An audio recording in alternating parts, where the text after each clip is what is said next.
নমস্কার, আপনাদের সবাইকে বুবাই লাইফস্টাইল ব্লগে স্বাগতম। গলা শুনে বুঝতে পারছেন আমার একদম শরীর ভালো নেই, চোখ মুখ একদম খুবই খারাপ, ঠান্ডা গরম আমার পুরো গলা একদম বসে গেছে, কথা বলতে পারছি না, খুব কষ্ট হচ্ছে। আর এদিকে প্রচুর জোরে মাইক বাজছে, কারণ আমাদের পাড়া হচ্ছে বেড়াপাড়া, ওদের পাড়া হচ্ছে দে পাড়া। তো দে পাড়ায় আজকে খুব বাসন্তী পুজো চলছে 4 দিন ধরে, তো সেই কারণে খুব জোরে মাইক বাজছে। তো আমি তো এখন কাজে বেরিয়ে যাই প্রত্যেক দিন, তো আমার সময় হয় না খুব একটা বেশি দোকানে মালটাল করার। তো মা এখন কেমন দোকান সামলাচ্ছে, তো আজকে আমি আপনাদের সেইটাই দেখাবো, মা আমার দোকানটা ঠিকঠাক আছে কি না আছে, মা দোকানে মাল করতে পারছে কি না পারছে, কেমন আছে দোকানের পরিস্থিতি। এই যে আমার দোকান, তো আমার ছোট্ট করে একটা দোকান, খুব ছোট্ট দোকান, তো নিজের হাতে বানিয়েছি কষ্ট মষ্ট করে। এই যে এটা আমি নেট দিয়ে ঘিরিয়ে দিয়েছি। তো এখন দোকানে খুব অবস্থা খারাপ হয়ে গেছে, কারণ এই যে এই জিনিসটা পলিথিনগুলো ফেটে গেছে, তো এগুলোকে চেঞ্জ করতে হবে। এখন কবে যে সময় পাবো কে জানে। তো চলুন ভিতরের অবস্থাটা কেমন আছে দেখিয়ে দিই আপনাদের। তো এখানে সুইচটা দিয়ে দিলাম, এই যে।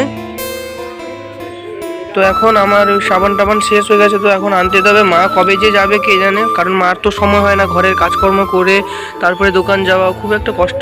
তো আমিও জানি খুব কষ্ট হয়, কারণ আমি দোকানে মাল করতাম, তো আমি জানি যে আমার দোকানে কেমন মাল প্রয়োজন হয়, দোকানে কেমন কি।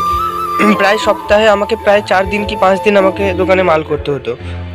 তো এখন নেই, খুব একটা বেশি মাল নেই, তো মা রাখেনি, কম বেশি আছে যেগুলো প্রয়োজন। এই যে এখানে চিপসও খুব কমে গেছে, দোকানের অবস্থা খুব খারাপ আছে এখন। তো যাই হোক, মা যতটুকু পারছে চালাচ্ছে। এই যে এখানে আলু, এখানে পেঁয়াজও শেষ হয়ে গেছে, তো আনতে হবে রসুন অনেক কিছু আনতে হবে। তো যতটুকু পারছে মা করেছে।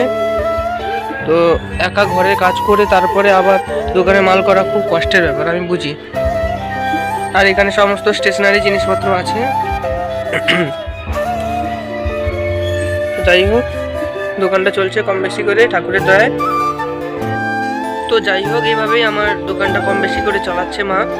তো আমার এখন সময়ও হয়ে গেল, আর 8:30 বেজে গেল, 8:30 বলছি 7:30 বেজে গেল।